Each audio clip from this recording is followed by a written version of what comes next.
So we are going to get started right here at our Command home screen. This is where most of us are going to spend a lot of our time in Command managing our contracts. And so I've already set up an opportunity just for time's sake. So I will go to my opportunities over here on the left-hand side of the two hands shaking. And then since, I have a couple opportunities going, I prefer personally to click on all opportunities, and that will show me a list of all of the active opportunities that I have going on. And as I mentioned, I set up an opportunity this morning. So this is the test opportunity that I'm going to use for this morning's training. You can see it's 4567 Main Street Northeast. I have the client's last names, and it's a listing. It's important that you set up your opportunity names in this format of the address, by the client names, and if it's a buyer or seller. It helps the MCA office manage your documents and your opportunity, and lets them know exactly what documents they need to be looking for, since they do vary a bit between buyers and sellers. So in your opportunity, it's going to default you into the Details tab. I'm going to click over to the Documents tab.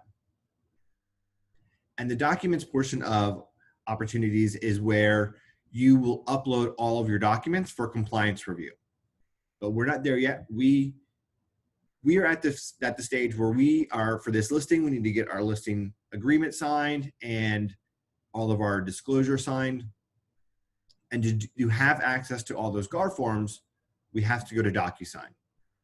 So I'm going to click on this button over here to the right. It says Start a Transaction. And when I click on this button, Start a Transaction, it's going to open up DocuSign in a new browser window. And I say that because I have received feedback from some agents that have pop-up blockers on, that when they click on this button, nothing will pop up because Google Chrome blocks it from opening. So just double check to make sure that your computer allows for this new browser window to open.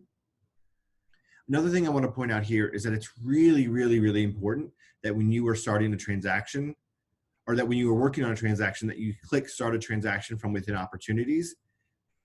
That, by starting a transaction here, that is what makes the connection between Opportunities and DocuSign, which gives you the full benefit of having the two systems linked.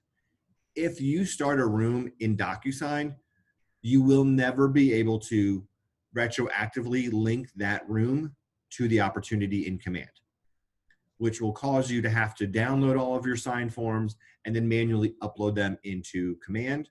And the whole benefit of having this relationship with DocuSign is that you can have a seamless upload experience, so you don't have to do any of that downloading. It saves a lot of time and hassle. So I'm ready to start getting my Garf forms together, so I'm going to click Start a Transaction. You can see it's thinking. It's now opening up DocuSign. So I have signed into DocuSign this morning, so it automatically put me into the room that it created. If you are not logged in, it will have you log in with your email address and your password, and then we'll put you into the room. You'll see here up in the top right-hand corner, we have our the details, the room name, 456 Main Street Northeast - Dark Pots - listing. That's the exact same name as the opportunity. So you'll kind of start to see as we go through the training this morning that DocuSign will pull in some of the information that we include in opportunities. Now, if this is your first time logging into DocuSign, before you do anything else, you need to confirm your NRDS ID. And this is your the number that confirms that you are a member of the National Association of Realtors. So by being a member of the Atlanta board, you are a member of the Georgia Association of Realtors, and thus the National Association of Realtors. Our Garf forms that we use for all of our contracts are copywritten, so we have to have permission to use them. So confirming our NRDS ID is what gives us that permission. With this being potentially your first time logging into DocuSign, let's go ahead and confirm that number now. So up in the top right-hand corner of the Documents tab, I'm going to click on Add, and then I'm going to select DocuSign Forms. It's going to give me these two logos. I'm going to select the Realtor logo because I'm a member of the National Association of Realtors. And now it's going to ask me to confirm my NRDS ID. I don't know what this number is. I've only met 2 agents that do. So if you don't know it off the top of your head, which I don't expect you to, you can click on the Find Your NRDS ID link right here, right under the field, and that'll open up a new browser window where we can search for that number using your last name, email address, or real estate license. So I'm going to use my last name and my real estate license number and click Submit, and then it shows me my NRDS ID. So I'll just come here, I'll copy that, I'm going to close the window, I'll come back into DocuSign, and I'm going to paste that information right there. And now we need to select the association that we are a member of. So from the drop down, we're going to select the Georgia Association of Realtors. So just scroll all the way to the bottom. And then Georgia Association of Realtors is about like 10 or 12 from the bottom. And click GAR, and then click Validate. And it'll say you have validated for 2 association memberships. Now, if this is your very, very, very first time, you also have another pop-up window here that says, it gives some terms and conditions as the member of Georgia Association of Realtors, and it'll ask you to accept that. Be sure to accept. So that is how you confirm your NRDS ID. There is another way that you can confirm your NRDS ID. So up in the top right-hand corner, you can click on your initials or your image and select Preferences. And this will take us to our preferences. And then on the left-hand side, click on Integrations. And if you scroll down just a bit, you'll see that here's another place that we can enter our NRDS ID. If you don't know your number, to the right here, there will be a little link that says Find Your NRDS ID. You can click that link and it'll open up that same browser window, and you can search for your number there. And then once you add it, you'll confirm Georgia Association of Realtors and click Save Changes, and you will have your NRDS ID information confirmed. And now you have access to GAR forms. So I'm going to go back to the room that I just created. So I'm going to click on Rooms. All right. So when I come back into the rooms, I'm going to go, it's going to drop me into the Details tab. Once your NRDS ID is confirmed the one time, you don't ever have to do it again. So every time in the future, when you create a new room, the first thing you need to do is go to the Details tab. Because the Details tab is where you are going to put in all of your information about your listing, the property you're going to submit an offer for, your clients' names or email addresses, and your information.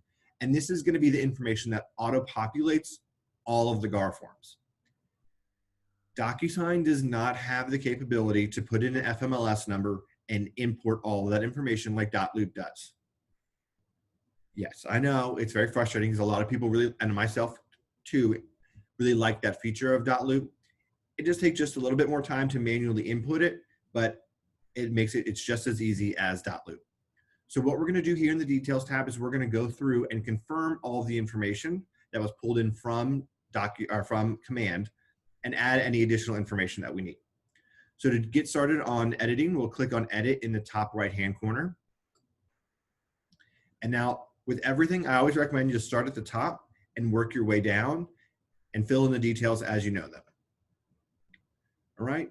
One thing to keep in mind is as you're going through the details information, if you don't know any of that piece of information or you don't know something or you don't have that information yet, leave it blank. It's fine. You can always come back in later and add it once you've gone under contract or you have that close date or something. You can always make changes there. So I'm going to start over here in the left-hand side and work through all that information before coming over to the right-hand side and working on client information. So I'm just going to start here, local currency, US dollars, MLS ID. I don't really have one for this, so I'm just going to give it a fake one. Originally, you don't have to put that in there. So property address, I will say 9 times out of 10, DocuSign will pull in this information from Command, but not always. And if it doesn't, just fill it in yourself. So we are at 4567 Main Street Northeast, Atlanta, Fulton, State, Georgia. Postal code, we'll do 30342. Property type, we'll do single family detached. Year built, we can just do 96. Special circumstances, there are none. All right, listing date. So let's do the listing date for today's date. Listing expiration date, we'll do September 10th. Listing amount, 475. Current listing amount, 475. Local listing, 475. 475. All right. Offer date. So for today, I'm focusing on my new listing. So I don't have an offer date yet. So I can just leave this blank. I don't have any of this information just yet. High bid confirmation, closing details. Don't have any of that information. List side commission, it's going to be 3%, and buyer side commission is 3%. One thing I do want to clarify, as I'm going through DocuSign today and I'm filling in this information or some of the information on the forms, this training is all about how to fill in and use DocuSign and Garf forms. It's not a contract writing class, so any of the information that I put in there is not best practices or anything. Always refer to Lynn and Aleta for information on how to fill out your contracts. Because for commissions, everything in real estate is negotiable, so I don't want anyone to think and misinterpret that this is standard 3%. All right, so property details, I'm going to leave that blank. All right, so that is all of the information for the property. Now I'm going to go through on the right-hand side, and I'm going to fill out the information for my clients. It's very important that you have this information filled in the details tab, because you have to have their name, so it auto-populates on the documents, and you have to have an email address for them for you to be able to send the documents out to them later on. If you don't have an email address for them in the details tab, you won't be able to send that document out for signature. So you can see here, it pulled in a lot of all the contact information from Command, which is great. So Tony Stark is going to be my seller number 1. Also, as you're deciding who to put in seller 1, seller 2, buyer 1, or buyer 2, keep in mind that for especially for listings, that for your seller's property disclosure, community association disclosure, and lead-based paint disclosures, seller 1 is going to be the one that has the access to fill in those forms. So make sure that you communicate to your clients, all right, I'm going to send these forms to you through DocuSign. Which one of you would prefer to fill out the information? Because it will take them, a little bit of time to fill in all of the seller's property disclosure information. So seller 1 is going to be the one that has the access to that. So I have name, it pulled in phone number, email. I don't need to fill in the company information or the address, so we're good to go. Seller 2, Pepper Potts. Here's her email address, which is just my personal one. But I wanted to show you what it's like to have 2 sellers as we go through some of the documents later on for signing purposes. All right, so we'll scroll down. Now we have listing agent. It pulled in my information here. Here's my email. Company, it pulls in Keller Williams Realty First Atlanta. I would recommend delete Realty so it just shows Keller Williams First Atlanta. That will make the name of our company fit much better in some of the fields in the documents. So city, we'll do Atlanta. Country, United States. State, Georgia, and postal code 30342. Now, if you scroll down and say you have a co-op agent for this listing, you would put his or her information in here and keep scrolling down. Now, if you are managing the buyer side, you'll have to scroll pretty far down the page to start putting in your buyer 1 information. So you put your name, their name, and email address. Buyer 2, yourself as the buyer agent, and then if you have a co-op agent here. One thing I want to point out here is, so for today's example, I'm working on a listing. I do not recommend that you add your co-op agent's information or the co-op agent's clients into DocuSign. So it would make sense of like, oh, I'll go ahead and I'll add for this example, I'll add the buyer's agent into DocuSign, and I can just add him or her directly to the document that he or she can sign. Well, that sounds great. The issue is most times when we're sending documents, we're negotiating them, which means that the co-op agent likely isn't going to sign them. If you send out that document for signature and you've included that co-op agent here, it'll never be considered a completed document. And I'll explain and point that out to you later on. So just want to point that out now is don't add in their information here because it'll end up kind of messing up your documents getting signed. All right, so we've double checked all the information, added any of the missing fields. So we are good to go. So in the bottom right-hand corner, I'm going to click Save.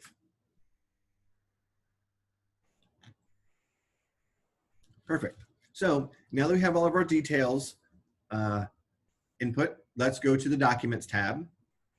And the Documents tab is where we're going to add our Garf forms and get started on working on those. So I'm going to click Add in the top right-hand corner, and I'm going to select DocuSign Forms. Now this window is going to pop up, and it's going to say Add DocuSign Forms. The first drop-down is going to be DocuSign Forms Library or Group. You're going to work in Library. Groups is where you're able to the Market Center at the Market Center level is able to combine documents. So I've talked with the MCA office about putting together groups of buyer documents, listing documents, leasing documents, but we want to make sure everyone's comfortable working in DocuSign first and know how to find the documents before we set that up. So I'll click on Library, and then I'm going to select my library and select Georgia Association of Realtors. I don't know why the Greater Alabama MLS is in here. It is. Just ignore it. You won't need it. So when I select GAR, it's going to pull up every single GAR form that we have in DocuSign. So we're going to have to go through here and use this search field and search for the documents that we want. So the first one we need is the exclusive seller listing agreement. I'm going to select that, and you'll see now it says one form selected. I would recommend that when you are adding GAR forms to your room, add all the ones that you need at one time because it could start to take a while to add a single document at a time. So I'll add the listing agreement, and then I also need to add the seller's property disclosure statement. All right. So you'll see here, I have 4 different options when I look at seller's property disclosure statement. Be very careful before adding documents because I have found myself adding the wrong version of a document, like accidentally adding the new construction version of the seller's property disclosure. So I would also recommend that you start to learn the form numbers. So this is form F301. So rather than searching seller's property, I can search F301 and it will show right up. Now I also need the community association disclosure. Perfect. That's F322. And since I selected that this was built in 2000, I don't need the lead-based paint, but it'd be the same idea. And then just for today's example, I'm going to add the purchase and sale document to this. I know theoretically that I would be, as the listing agent, I would be getting that offer from the buyer's agent.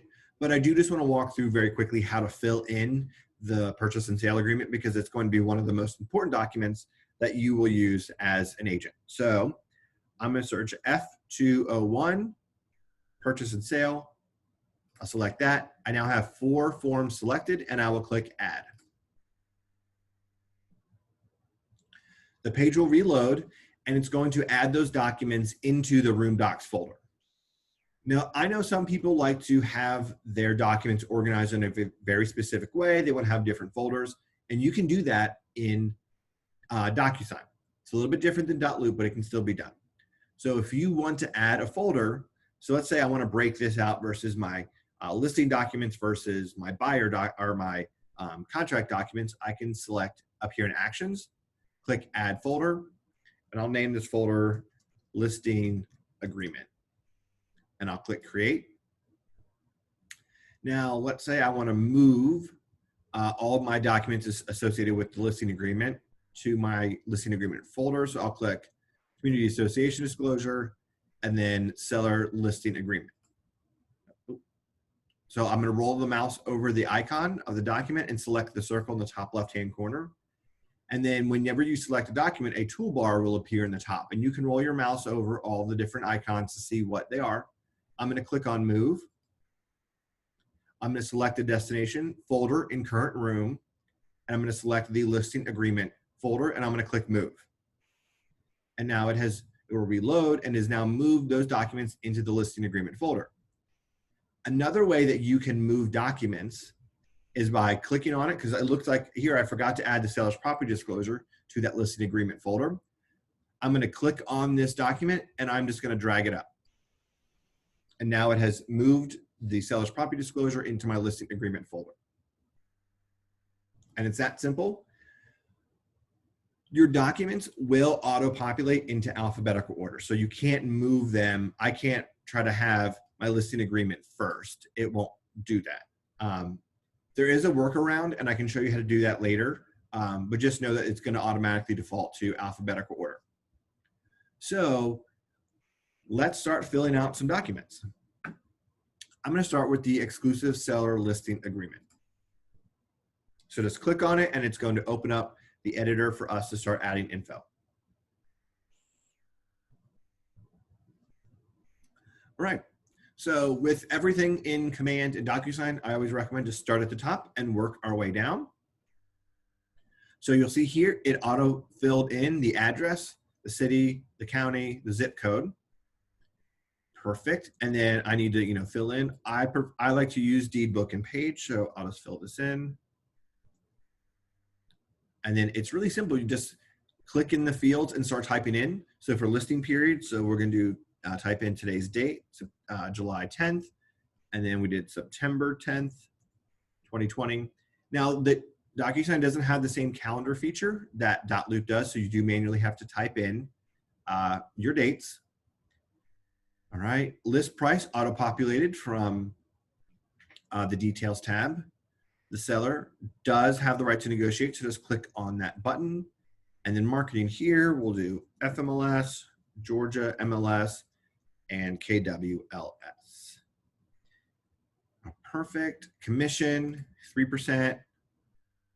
And then we'll pay cooperating broker 3%. Protected period, we'll do 90 days. Independent contractor, dual agency, sub-agency. All right, and you can see how easy it is to go through here and just add in the information. So we'll just scroll down, double check special circumstances, purchase and sale property. Scroll down, look for fields that we need to fill in. All right, so here, if we're gonna send some brochures, we would select those here. Protect yourself from selling a house, perfect.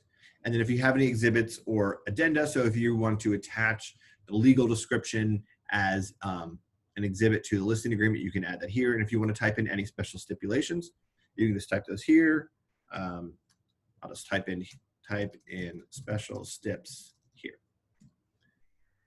One thing that's great about DocuSign that is very beneficial for me personally, and I think for everybody, is that you can't delete these text boxes. So here, like, you can't accidentally delete this box. I can type in here and I can come back and I can just delete, but the actual box won't be deleted off the document. I can't tell you how many times in .loop I spelled something incorrectly or needed to go back and I accidentally hit Shift Delete and it deleted the whole text box. And then I'm having to reformat the document. You don't have to worry about that in DocuSign. These text boxes cannot be deleted. They cannot be moved, shifted, or anything. So they are good to go. So we filled in our special steps, so we'll continue down. And then you'll see here, we have our seller one email address, seller two email address.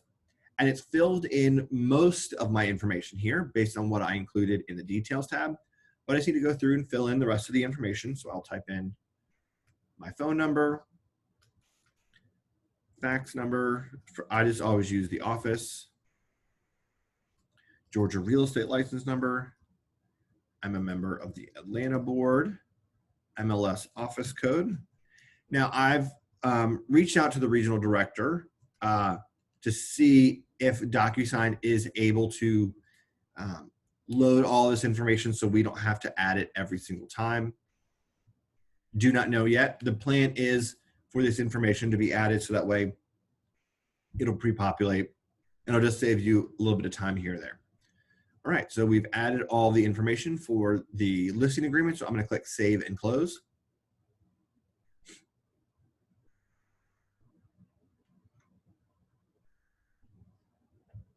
All right, now let's work on the seller's property disclosure.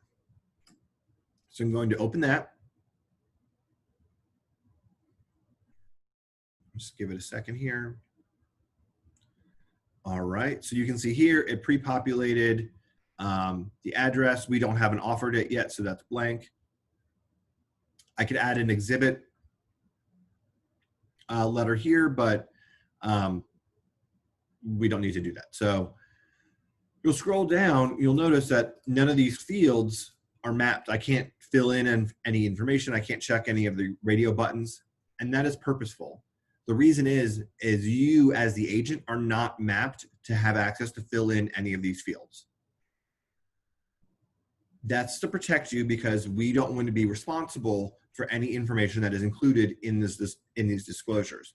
All of these fields are mapped to seller one, and seller one will have the ability to fill them in. I'll show you later on in the envelope what that looks like, and we'll show you during the signature what it's like for your clients. So just scroll through here, just double check to make sure there isn't any information that you do need to add. But for the most part, everything looks good to go. Can't make any edits. Seller one, seller two, names populated correctly, perfect. Save and close. I've gotten a lot of questions about the disclosures in DocuSign because when agents open them up here in the Documents tab, they think that they don't work properly because they can't make any edits. And no, it is working properly. You just can't, you as the agent aren't able to make those edits. So now we'll go to the Community Association disclosure. All right. And you'll see here, it's gonna be the same thing. It auto-filled our information for the address. I could edit the exhibit letter, but we don't need to. And I'll come through down here and you'll see I don't have access to any of these fields.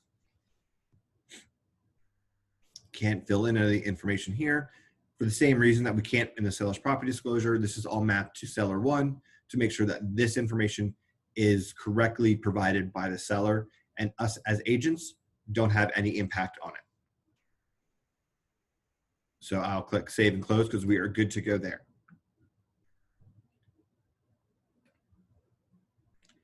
All right, so we have our 3 listing documents set up.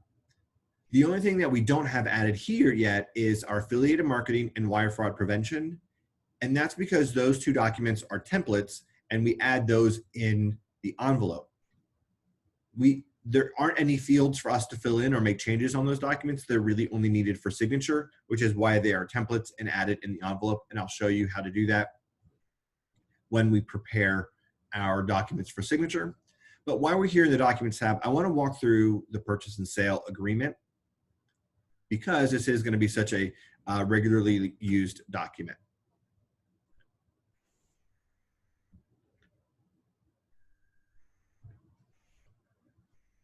All right, so very similar to the other documents, you can see it pulls in the information that we've added on the Details tab. So our property address, county, MLS number. If you have the tax ID number, you probably want to add that here. And then deed book and page is what I prefer to use. So just add that here. And then you can tab between fields. So you can just click tab, tab, tab, tab, and it easily jump from the one text box to the next. So purchase price to be paid by the buyer. This is, for a minute, we can just kind of pretend that we're the buyer. So let's do 465,000. All right, let me plug in my computer very quickly. All right, Seller's contribution to closing costs, we'll do $5,000. Closing date, we'll do August 10th, 2020 with possession at closing. Holder of earnest money will be KWFA. Closing attorney, Campbell and Brannon. Let's do C&B. Earnest money, let's do $4,650 and 3 days of binding date. Due diligence of 10 days. Lead-based paint was not built prior to 1978. And then you can see here, listing broker, Keller Williams First Atlanta. So that's what I mentioned earlier. It's best if you delete Realty out of the name because it makes Keller Williams First Atlanta fit perfectly here. So check working with seller as client. And it'll say the buyer's agent here is Harry Norman. I'll just fill that in and representing buyer as client. Now you notice that I just filled in that information. Anytime you fill in or change any of the preloaded information in a document, it will add or change that information in the details tab. So now, every time there is a place for the selling broker's broker name, Harry Norman will pre-populate in all subsequent documents because it's now added to the details tab. So just keep that in mind, and I'll show you another example of when that will be helpful to know that in advance. Material relationship, no, right. Time limit of offer. Let's get this until 12 noon on July 11th, 2020. Perfect. So there's most of our details for our purchase and sale agreement. We'll just scroll down.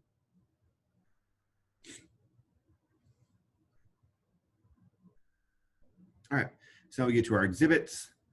So we'll do seller's property disclosure. We'll do this as exhibit A. Community association would be B. And we can do conventional loan as C. All right.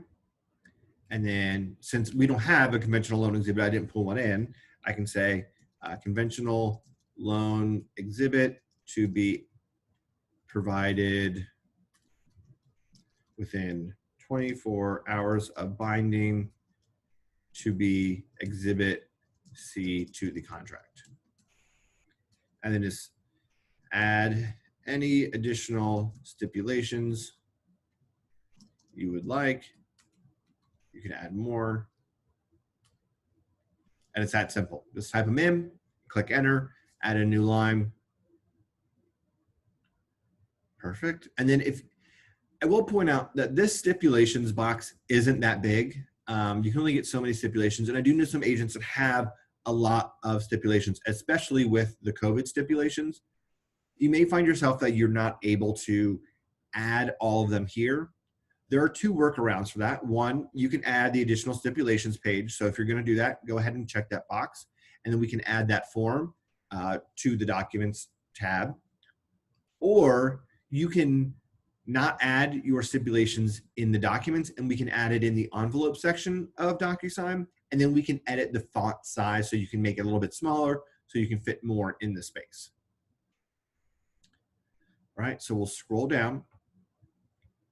All right, so you'll see here it's added our seller 1 name and seller 1 email address, as well as seller 2 and seller 2 email address. I personally prefer to not have my clients' email addresses on any documents I share with a co-op agent. I'm sure that 9 out of 10 agents, they're not going to do anything weird or try to, be shady and reach out to my clients directly. But I also don't want to give them a chance to in the event that I'm working with someone that doesn't have the same ethical standards that I do. As I mentioned earlier, anytime you edit or delete pre-populated information from the document, it will change that information in the details tab. So your first inclination is going to be just to go ahead and delete this email address. Do not do that. If you delete the email address out of the purchase and sale agreement, it's going to delete the email address out of the details tab. And thus, when we go to send an envelope, there won't be any contact information for a seller, and we won't be able to send the document. I will show you how to block out your client's email addresses in the envelope. So we'll be able to leave it on the document, but it will be blacked out so the co-op agent won't be able to see that contact information. All right, so I'm gonna come down here. I'm gonna fill in my information here. Georgia license number, 379844, fax number, member of the Atlanta board, fax number, MLS, KWFA01, brokerage license, 33313. Perfect. All right, so everything should be good to go here. I'm gonna click Save and Close.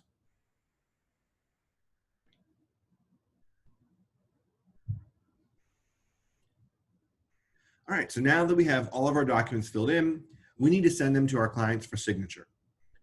To send documents for signature in DocuSign, we create an envelope. There are two ways to create an envelope. The first way is to go to envelopes and we'll add a new one, which is what I'll do in just a moment. But there's another way is you can roll your mouse over the icons of all the documents you want to send, select the circle in the top left-hand corner. And then as I mentioned earlier, when you select a document, this toolbar will appear. And I could come up here, roll my mouse over to the icons, and I can click on the DocuSign icon. What that will do is it will create an envelope and add those documents directly to it. So that's a very simple way to do it. But I want to show you the manual way because I want to walk through all those steps with you. So I'm going to click on envelopes, and it's empty here. So I'm going to create a new envelope. When I was learning how to use DocuSign, the way Michael New explained envelopes to me, I thought was really great. He used the metaphor that think of envelopes in DocuSign as a literal manila envelope that you would put your documents in to hand to your clients. So let's say you are at your desk and you're handwriting all of your purchase and sale agreements and your listing agreements, and you know you're going to see your client later this afternoon, so you organize them in your manila folder, you place them on your desk, and then when you see your client, you hand them that envelope and say, please sign all the documents in this envelope. It's the exact same premise here for DocuSign. It's just organizing them together to send for signature. So I need to create a new envelope. I'm going to click New up here in the top right-hand corner. And now it's going to take me into the envelope details page.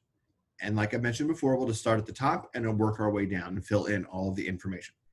So envelope name, it's going to default to Please DocuSign, but update this information to something relevant that you'll be able to keep track of. You are going to send numerous envelopes throughout a transaction. So every time a client has to sign something, you are going to send a new envelope. So you could send up to 20, 30, 40 envelopes in a transaction, depending on the number of documents you have. So name the document or name the envelope something that you can keep track of. So I always like to do the property address, Main Street Northeast, and I'll do this listing, agreements, and purchase and sale agreement. So that way I know when I look at that envelope, I know exactly what's in there. I'm good to go. So now we need to add documents to the envelope. So we have this nice little square here. It gives us three options: room docs, use a template, and more. So I want to add all the documents that we've just created in the room. So I'm going to click Room Docs, and it's going to open up this window and it's going to show me all the documents that we have in the room. For now, it's fine because we only have 4 documents, but just be mindful that once you start getting things signed and you have maybe some multiple versions, you need to really pay attention to make sure you're adding the right forms for signature. So I'm going to select all 4 forms and I'm going to click Add Selected. And it's going to load them into the room here. Perfect. And as I mentioned to you before, the affiliated marketing and wire fraud prevention documents are located as templates. So we want to add those here in the envelope. So to add those, we'll click on Use a Template. And then we're going to click on Shared with Me. And this is going to be the folder with all of the templates that the MCA office has put together for us to use. So our affiliated marketing, wire fraud, pay at close, W-9, all those are in here. So we'll scroll through and we'll see, okay, here's affiliated marketing and wire fraud. You'll notice that it's buyer-affiliated marketing and buyer-wire fraud. That's because if I scroll down, I have a seller version of those documents as well. So we need to be mindful of the exact versions of these documents that we're adding because the signature fields are mapped accordingly. So this is a listing. So we have seller 1 and seller 2. So I need to add the seller version of these documents. If I accidentally add the buyer version and I send them out, there won't be anywhere for my clients to sign because it'll be mapped to buyers. So I will click Add Selected.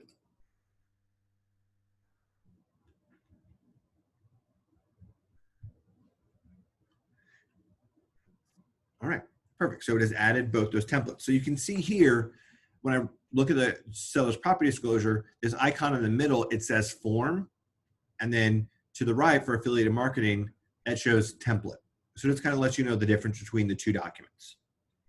And then let's say you have a PDF on your desktop that you want to get signed, or if you receive a document from the co-op agent that you want to add and send out for signature, the way you would do that is in the envelope, you'd click on More here, and then you'd click on Upload. And this would open up a window where you could add in the document from your desktop. So that's how you add documents from your desktop to the envelope. Now, before we move on, I have, how many of this? 6 documents here. I want to rearrange the order of them because right now they're just in alphabetical order, which doesn't really do me a whole lot of good because I want my seller to sign the listing agreement before he signs a purchase and sale agreement. So what I'm going to do is I'm going to reorganize these documents. So to put them in a specific order, just roll your mouse over the document, click on it, and drag it into the place that you want. All right, so I now have the exclusive listing agreement first. Then I want to have the seller's property disclosure because I like to have this as Exhibit A. Then we have the purchase and sale, or sorry, the community association and purchase and sale. That needs to be the last one. So I'm going to move the affiliated marketing before that. And then I'm going to move wire fraud prevention up here. Perfect. So now I have them in the correct order that I want. Be sure to reorder the documents here because this is the only place you can reorder them for the order in which your clients will sign. Once we go to the editor on the next screen, you won't be able to reorder them. So make sure you do that here. So now we have all of our documents, and now we can add recipients to the envelope. So I'm going to click on the Add Recipient button, and I'm going to select pre-tagged roles. It is very important that you select pre-tagged roles because all of these Garf forms are mapped to those tagged roles.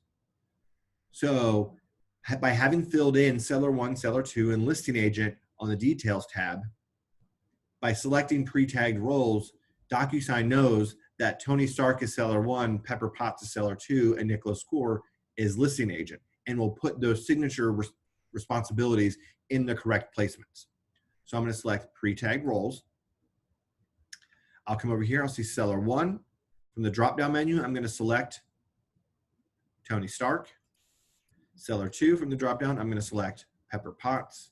And then listing agent, I'm going to select myself. Now, you may be in there multiple times, and that's fine, because for every single room you create, you'll be considered an agent owner, and then you will also be adding yourself as the listing agent in the details tab. It doesn't matter, pick whichever one you want. You're good to go. You'll notice here in the middle there is, it says documents, and there's going to be a list of documents. This is just going to show all the documents that are affiliated with that tagged role. If you roll your mouse over it, it shows all the documents here.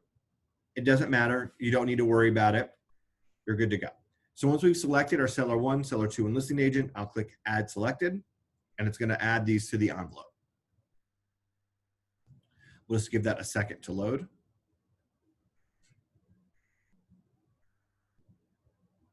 Perfect. So now you can see over here on the left-hand side, there's a box that says 1 for all of them. This box designates the signing order that each person will have access to sign. So right now, with it being everyone number 1, it will send this to everybody at the same time to sign. However, because seller 1 is going to be the one that's responsible for filling in the disclosures, I want seller 1 to fill in all that information first, and then send it to seller 2. So seller 2 has the time to review it and make sure all that information is correct before she signs, and then send it to me for signature. And the nice thing about me signing last is I can actually kind of make the exclusive listing agreement binding when they send it to me. So to edit the signing order, just come over here. So click in that box and just type in the number of the signer that you want. It's going to reorder it, and I'm going to select myself as number 3. And now it reorders Tony, Pepper, then myself. Perfect. Now, in each one of these boxes, you can see there's it says needs to sign with a little drop-down menu. And these are all the different responsibilities and permissions that these signers will have. It will default to needs to sign, but you can change it to needs to view, receives a copy, specify recipient. I'm going to say 9 times out of 10, it's going to be needs to sign. But if you're working with a client, and the example that comes to mind most easily for me is, let's say it's a first-time home buyer, maybe a little bit younger, and their parents are really involved and maybe giving some money. They may want to see, those parents may want to see all those documents. So with your client's permission, you could add their parents here and have them set up to receive a copy. And then they would just receive a copy of the documents after it's signed. And then to the right, there's a more drop down. And this allows us to add an access authentication code or add a private message. Let's say you're working with a client and they are pretty uncomfortable with electronically signing things, and they worry that someone may be able to break into their email and start signing purchase and sale documents for hundreds of thousands of dollars, and they don't know about it. We can add this access code, and this will be a specific code that your client will have to type in before they have access to start signing. So you would just type in whatever code you want. So I'll just do 1, 2, 3, 4, 5, and I would send that code to my client, probably outside of email, and say, hey, Tony, you need to type in, did that out of order, 1, 2, 3, 4, 5 before you're able to start signing the documents, and he'll have to type that in. But I don't want to do that, so I'm just going to click discard. And the other option is add a private message. This private message is only going to go to the person that you specify. So for this example, I'm going to send a note to Tony that says, hi, Tony, please be sure to fill in all of the details for the seller's property disclosure and the community association disclosure before clicking finished. Thank you, Nick. Now, only Tony's going to receive this message, and that makes sense because as seller 1, he's going to be the only one that is able to fill in those fields. So we're good to go here. I don't need to do anything for Pepper, don't need to do anything for myself. And I'll come down here to message the recipients. So we have our email subject. I would leave it as please DocuSign, and then update to the property address, Main Street Northeast. And then I would add listing agreement and purchase and sale. So that way your clients know what these documents are. You will probably have given them a heads up. Hey, I just sent these, or in your inbox, take a look. And you can write a little email message. Hi, Tony and Pepper, please review. Please review and sign the documents for your listing at 4567 Main Street Northeast. Thank you, Nick. All right. So before we click next, just confirm we've given our envelope a name so that way we can keep track of exactly what was sent in this envelope. We've added all of our documents from the room and our templates. We've added our recipients as pre-tagged roles to make sure that they are all mapped correctly to the right signing fields. And I've added a quick note so that way my clients know that this email is for me and that they need to sign these documents. So I will click on next. And this is going to take me into the DocuSign editor, where we can make some quick edits. We can add signature fields, maybe a couple text fields. And this is our last chance to double check everything before we send it out. There's a lot going on this page, so let me quickly break it down for you before we get started going through page by page. So up in the top left-hand corner, you can see it shows Tony Stark's name with a little yellow dot next to it. There's a drop-down menu, and you can see it shows Pepper with a blue dot and then myself with a purple dot. You can select the different names, and you'll see all of these standard fields below here on the left-hand side toolbar will change color. And that is to let you know and keep track of anytime you need to add one of these standard fields to the document, who has the signing rights to that field. So it makes it really easy for you to go through and add different signature fields or text boxes throughout the document. So we have signature, initial, date, name, email, company, title, text, checkbox, drop-down, radio. And then here's some more formula notes, stuff probably aren't going to use too often. But these will be your main ones up here. And then in the middle of the screen is going to be the actual document, so you can read through it, double check everything. And then over on the right-hand side, we have thumbnails of each one of the documents. So you can see we have all of them. They're in the order that we specified previously when we were in the envelope details. We're unable to move the order here. And then you can click on each one of the icons and you can scroll through the thumbnails because, you know, for the listing agreement, it's a long document and it takes a while to load. So if I scroll through here, it just kind of take a minute to load. But this way, as I'm looking through the thumbnail, you'll see it has these little sticky tabs in the top left-hand corner that are each color-coded. That lets me know that there's a place on this page for each one of these people, for signers to sign. So I want to double check it. I always recommend that you double check the signature fields to make sure that they are, 1, added, 2, they're added correctly, and 3, they're added in the correct place.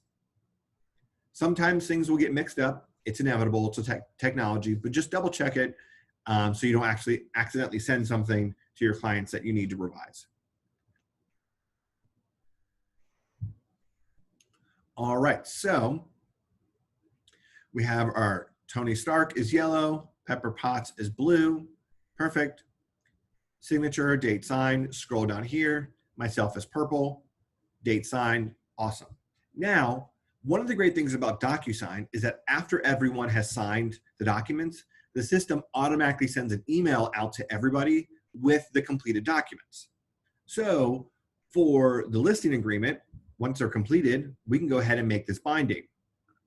So to do this, since I'm the third signer, the third and final signer, and it will be binding after I sign, what I'm going to do is I'm going to select myself. I'm going to click on the date signed box. Just click on it and then move your mouse over. You don't even have to drag it. It's that simple. And just bring it over here and add that box there.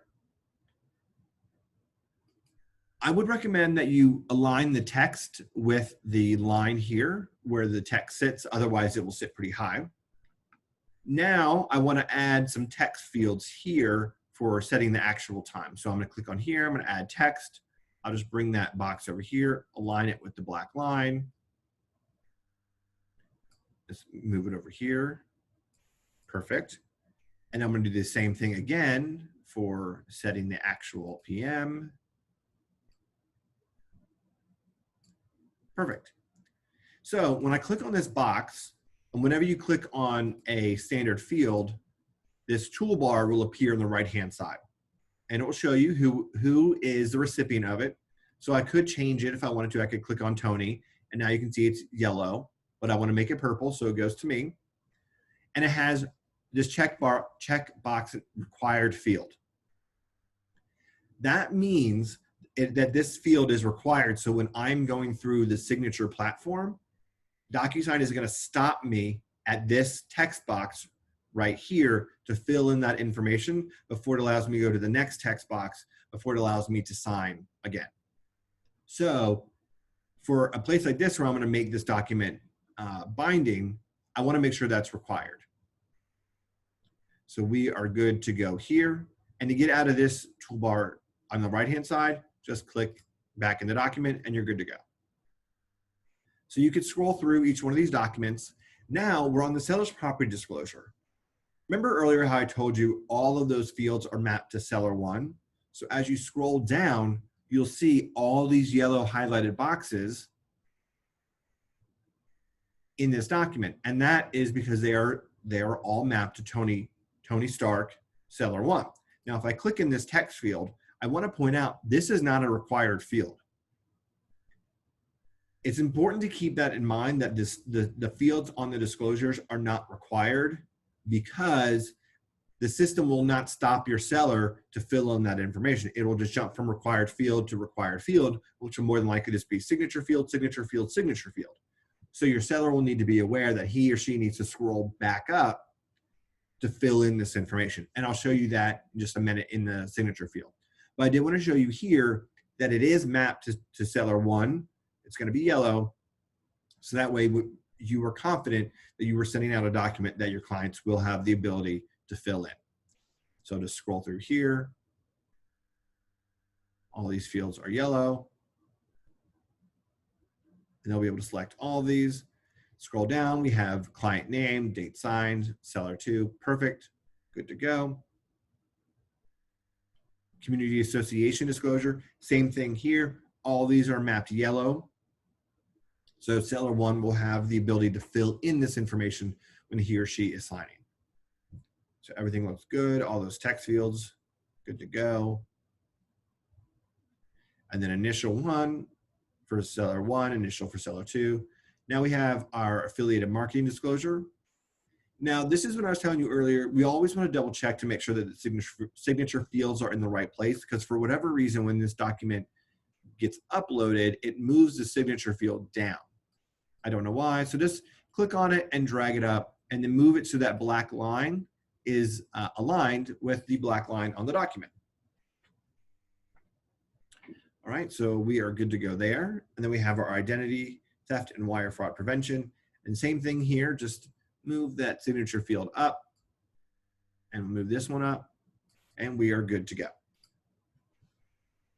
All right, so now we are in the purchase and sale agreement.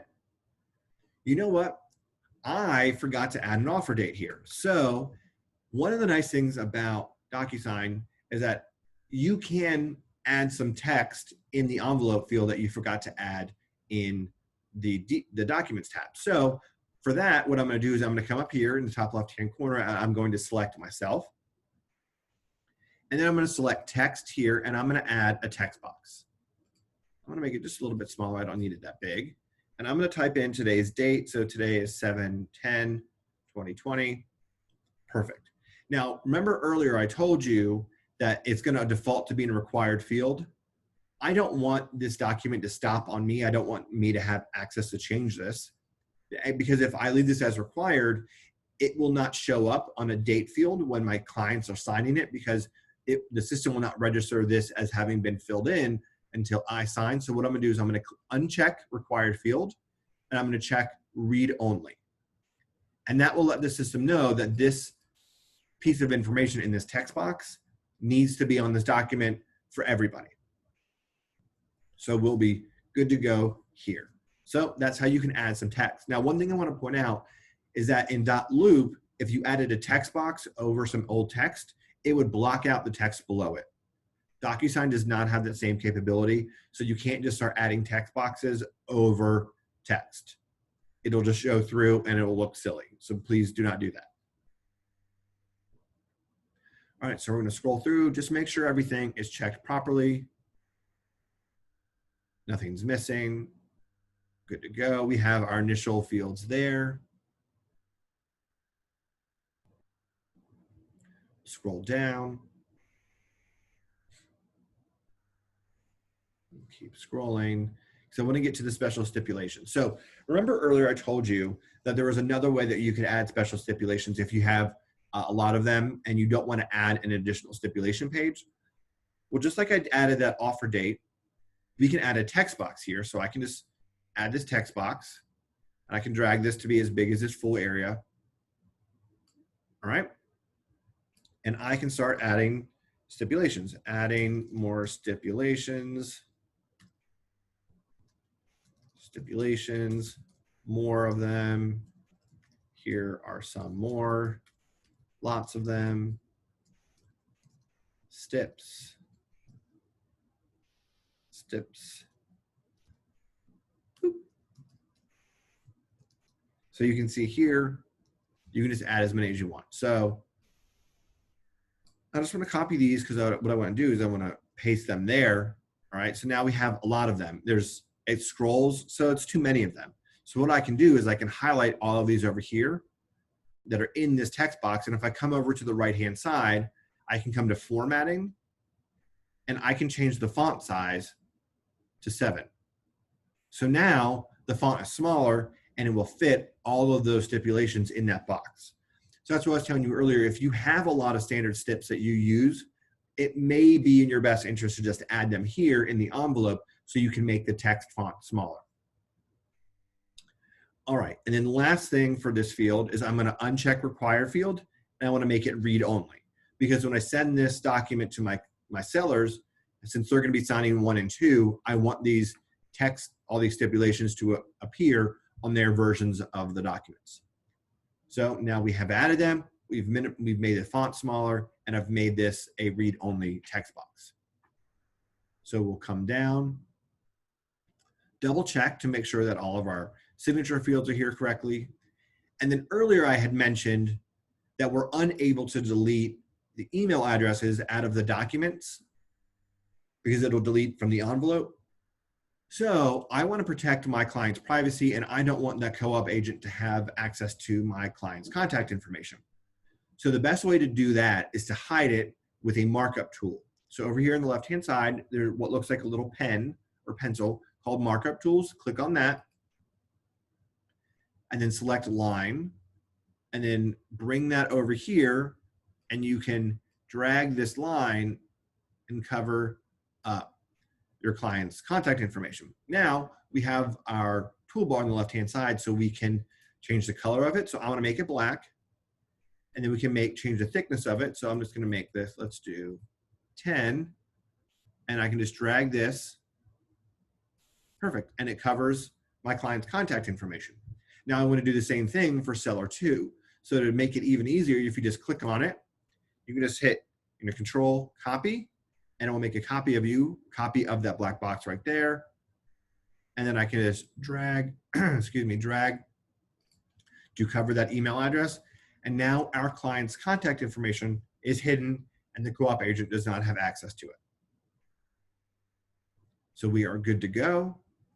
So scrolling down here, we have all of our information. Now, for whatever reason, on the purchase and sale agreement, it does not add the buyer's agent or listing agent signature fields correctly. I've sent a note to try to get that corrected. It's mapped incorrectly. So you just want to double check and make sure that you add a signature field for yourself. So I'm made sure that it's on myself. So it's all these icons are purple. I'll click on signature. I'm going to line that text box here. I'm going to make it just a little bit smaller so it fits. All right. And then I'm going to add a date sign field right here. All right. And everything else looks good to go from here. So now we're ready to send. But if you want to do just one final last second check before you send it, we can click on Recipient Preview up here in the top right-hand corner. And this will show us a preview of what it's going to be like for each one of my clients to sign. So up here in the top left-hand corner, it says Viewing As. It'll default to yourself. So I can select Tony Stark as Seller 1. And now this will just give me a preview of what it's going to be like when Tony goes to sign. So it'll click Start. And it will jump to the first required field, which is going to be a signature.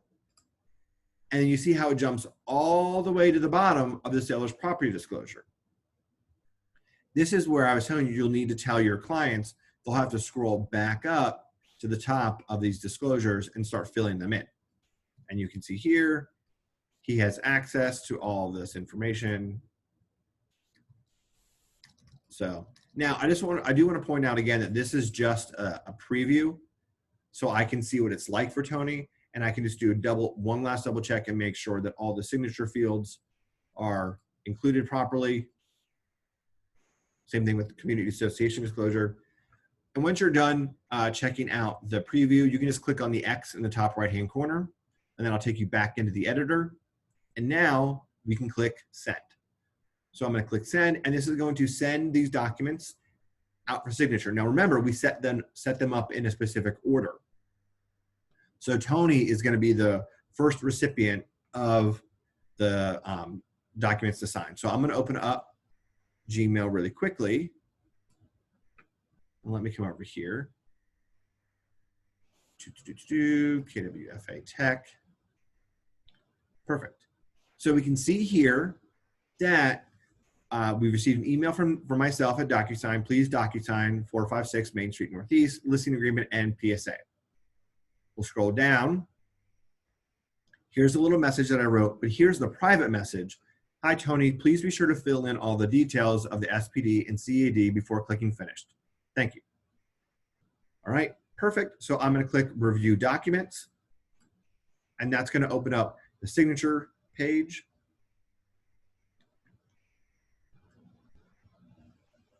I'm going to click I agree to use electronic records and click Continue.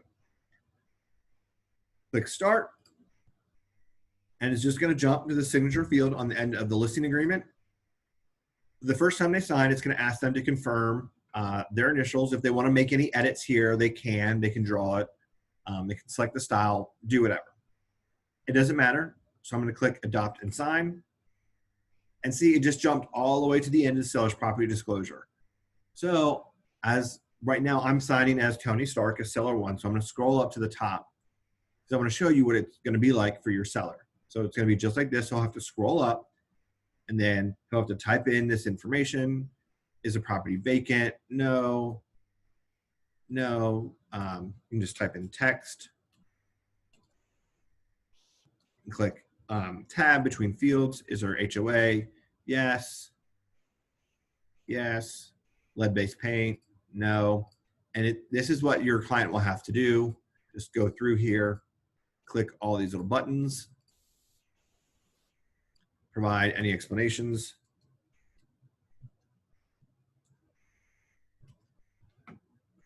HVAC system is 8 years old. Again, so I don't want to go through here and fill in all this for time's sake, but I just wanted you to get an idea of what it'll be like for your seller, so that way you know to remind them that they will need to scroll back up to fill it in, because oftentimes what happens is your seller will just click next, next, next, next, next, and then be like, hey, it didn't give me the opportunity to fill in the information. Well, it did, but it just scrolled past it because these fields on the disclosures are not required. So I'm going to click next. So that'll take me to the signature field on the seller's property disclosure. So I'll click that. And then again, it jumped all the way to the bottom of the community association disclosure. So I'm going to scroll up here, mandatory membership. Let's see, mandatory HOA is currently $1,000 paid in 4 installments. Contact HOA management company.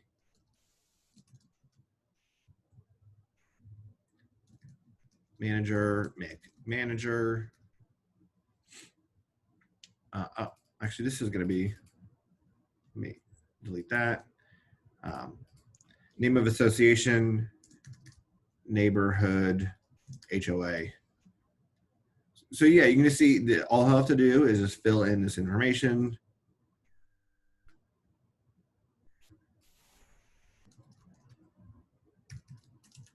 Very easy. Once he or she stops to fill it in, it'll be really easy for them just to scroll through and fill in the information. Fill it in. And let's say this includes a pool, tennis, a playground, common area insurance, common area maintenance. Perfect. And sign, sign, sign, initial, sign, purchase and sale. And you see here, it's blacked out. So we don't see his email address. Now that he signed all these fields, your client needs to click finished up here in the top right-hand corner. If he or she does not click finish, the system will not know that seller one is finished and let the documents go on to seller 2. So I've clicked finished. It's going to have a pop-up to have them save a copy and create a DocuSign account. Just tell them to click no thanks. They don't need to. Perfect. So all done. So when they receive this message that says they're all done, that's how they will know that they are done. So now that seller 1 has signed, I'm going to go into seller 2's email, and you can see here it says, please DocuSign. So I'm going to click into this email. And then here's my email or my little note. Hi, Tony and Pepper, please review and sign. You'll see that Pepper does not have the private message that I'd sent Tony because Pepper doesn't have to fill in any of the disclosures. So I'm going to click review documents. And it's going to be a very similar experience. Agree to electronic records and signatures. Click continue. Start. So it'll jump all the way to the bottom of the listing agreement. Again, confirm, adopt, and sign. And now it just jumped all the way to the bottom of the seller's property disclosure. Now I'm going to scroll up, not because I can make any changes, but I do want to show you that because seller 1 filled in all this information and signed, that it is now here for seller 2 to review, which is why it's important to have that signing order. So that way seller 2 can go through and be like, yep, okay, this all looks good, this all looks good. And if there's any issues, we can correct it before we go on the market or before we go under contract. Because the last thing we want is for some information on here to be incorrect, and then we're at the closing table and we're being charged for something, or something is messed up because it was incorrectly filled in. So everything looks good there for the seller's property disclosure. So let's click next to go back to signature. All right, signature, signature, initial, sign here, and then jumps me back to the seller's property disclosure. Click sign, and now we're all done, and we will click finish. Again, we don't need to create an account. All done. So now that seller 1 and seller 2 have signed, myself as the agent will receive an email letting me know that I have the opportunity to sign. So I'm going to go to my KW agent email, and you'll see here I now have an email message that says, please DocuSign. I'm going to click on review documents. It has me logged in. Here's my little picture. We are okay with using cookies, and I'm going to click continue. I'm going to click start. And I'm going to sign. And then remember, I set up those required text fields. So I'm going to say, okay, it's 11:15, so I'm just going to go ahead and I'll make this 12 noon on today's date. Perfect. And then I click next. Click here, and then I'm all finished. So this is the purchase and sale agreement because that's the last document. And you can see here all those extra stipulations that I had added. They're there as text. I don't have any, I can't make any edits to them. Like it shows that there's a text field there, but I can't click in it or type in it or delete anything because it's read only. So now I'm all done. I'm going to click finish. I don't want to log into DocuSign right now, so I'm just going to click no thanks. And I get the same message that says all done. Now that all 3 parties have signed, DocuSign is going to send a note out to everyone that lets you know that they have those documents are in their inbox. So just give this a second, and we should receive an email. Perfect. See, completed documents for this envelope. So they can click here to view completed documents. It's going to show them all the documents that they just signed. They can download them here. This takes one step out of our process of having to make sure that we provide these documents after signature to our clients because DocuSign does it for us automatically. So here's that email for seller 1. If I go to seller 2, same thing, completed. And then if I come over here for myself as the agent, completed, please DocuSign. So you can see how easy that is and what a benefit that would be for your clients so they automatically have those documents emailed out to them. So now I'm going to come back into DocuSign. I'm just going to refresh the envelopes page because I want you to see that it now shows completed. I'm going to click on the envelope, And you'll see here, it'll show completed, it is signed, and it'll show the date and time that each one of the parties signed. You could click view documents here, but you don't want to. Now that all those documents are signed, they're going to have the signed documents in the Documents tab. So I'm going to come back in here. I'm going to scroll down, and now you'll see I have these documents with the green checkbox in the bottom right-hand corner that say signed. That lets me know that these are the signed PDF versions of all of those forms. Now, earlier, we had separated our listing agreements from our purchase and sale, and I want to add the listing agreement documents, the signed versions, back into the listing agreement folder. So let me just select all of these green signed documents.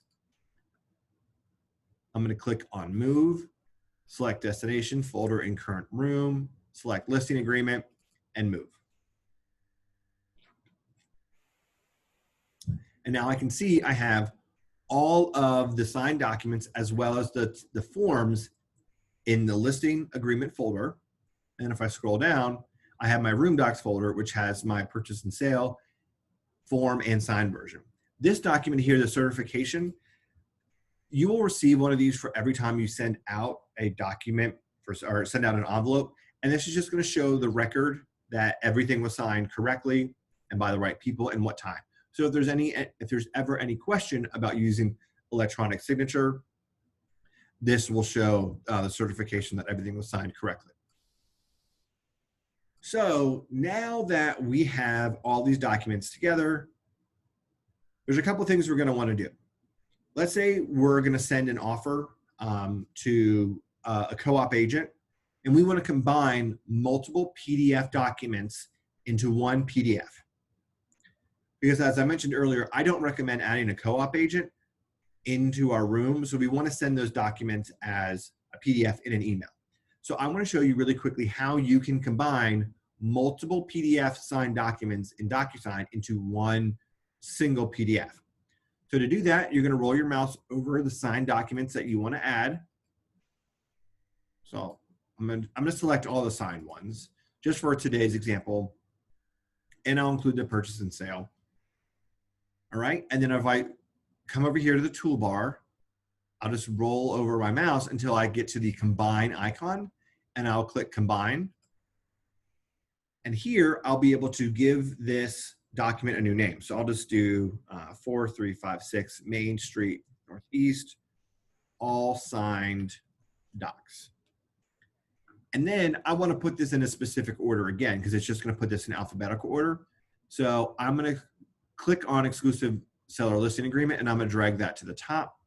Then I want the seller's property disclosure, then community association disclosure, then affiliated marketing, then wire fraud, and then the purchase and sale. So that's the order that I want. It lets me know that I have 6 documents selected, and you just click save. Now the page will reload, and this document will add automatically into the Room Docs folder. So I can come here and I see here's 456 Main Street Northeast, all signed. I can click on it. Let's give it a second to load. We'll see it's 28 pages, and I can just scroll through all of those documents together. Now, if you want to download this, which is what I recommend you do, you have 2 ways to do that. Up here in the top right-hand corner, there's this picture of a page with the corner dog-eared, and it's called Document Actions. You can click on this, and you can click download right here, which you can do. Or from within the documents, I can select this combined document, check that circle in the top left-hand corner, and then come up to the toolbar and click download. And I click download, and it is going to download here. And I now have this that I can send to that co-op agent or to whomever I want.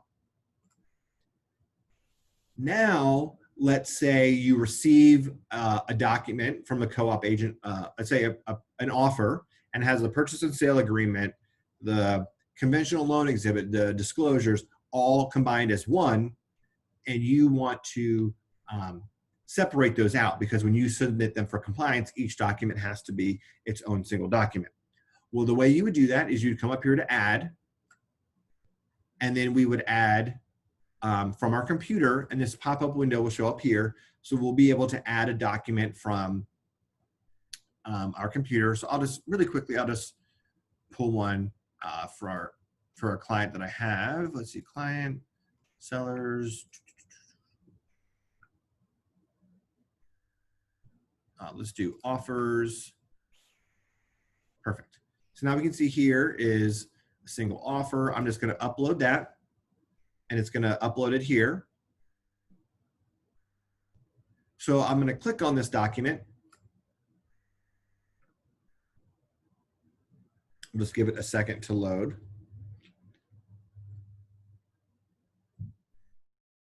And then what I can do from directly within this screen is I can break out this one PDF into numerous individual PDFs. So once this loads, I will show you how to do that. Actually, I'm just going to close out of that for time's sake, because we're getting close to the end and I want to finish up pretty promptly. I'm just going to open up this document here that I've already combined, because this should open up automatically. Now, to separate these documents into one, click on the Document Actions button, and we'll go to Split. And when you click on that, what it's going to do is it's going to put a little preview of all the documents over here on the right-hand side. And then when you roll your mouse over, so if I click on, click on a page, I can roll my mouse over it, and it will show me a magnified version of each one. So let's come over here. We'll do, 456 Main Street Northeast purchase and sale, or let's do exclusive listing agreement. And then we'll come to this box and we'll select pages 1 through 8. And it will highlight those pages so we can just do a quick double check and make sure those are the correct pages. Good to go. Then we want to add our next document. So we'll click on the Add a Document button here.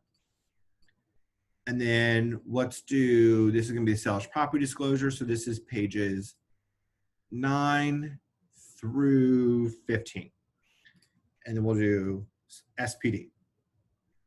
Perfect. Then I'll click Add Document, and then we'll do pages 16 through 18, and it will highlight for us here. And this will be the community association disclosure. Then I'll add another document, and this will just be page 19, and this will be affiliated marketing disclosure. Add another document, page 20. This is going to be wire fraud prevention document. And then we'll come add another document. This will be 21 through 28. And this will be purchase and sale agreement. So you can see we now have 6 documents. I'm breaking them all out of this one PDF. And I'm going to click Save in the top right-hand corner. And we'll just give this program a second to load. Everything's going to default into the Rooms Doc folder, but we can see here we have our exclusive listing agreement, affiliated marketing, our community association disclosure, purchase and sale, SPD, and wire fraud prevention. And you'll see that these are all a PDF. So that's how I know that these documents were not necessarily added after being signed, because they're not signed. They are PDFs. So now we have all of our documents and we want to submit them to Lynn and Aleta for review. To do that, I'm going to come back into Command, and now we'll start adding documents. So there's a couple ways that you can do this. The first way is I'm going to click on Listing Agreement. I'm just going to come over here. I'm going to click Add a File. And then I'm going to select the source of documents, DocuSign, and it's going to connect to that room in DocuSign, and it's going to show me all of the documents that I have in those folders. But since I created that listing agreement folder, I can click Listing Agreement, and it will just show me all the documents that I have in this listing agreement folder. Now it shows everything. So you want to make sure that we have the exclusive listing agreement signed. So always make sure that we're adding the signed copy of the document here, and then click Assign. Perfect. But since we have a handful of documents, I don't want to go through and do each one manually one-on-one. So if I come up here, I can click Attach Multiple Items. I'll select the source as DocuSign, and then I can come over here to each one of these documents I have, and I can select, all right, Community Association Disclosure, I can come over here, community association disclosure signed. Do the same thing here. Seller's property disclosure signed. Rawls Group affiliated marketing. Let me come here to, all right, here, listing agreement, affiliated marketing, and then wire fraud prevention.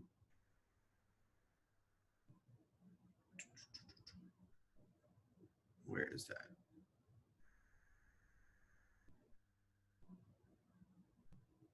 Sometimes it takes a second to find it.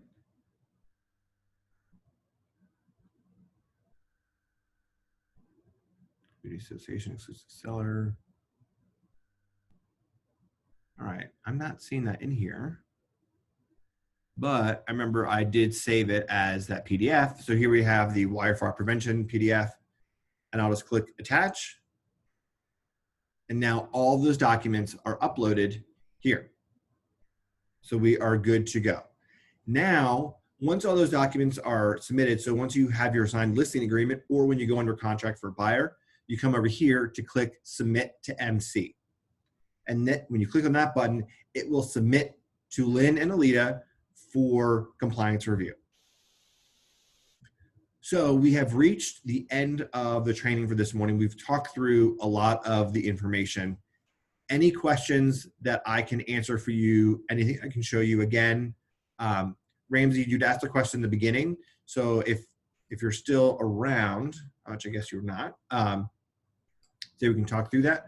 But let me know what questions you have before we jump off.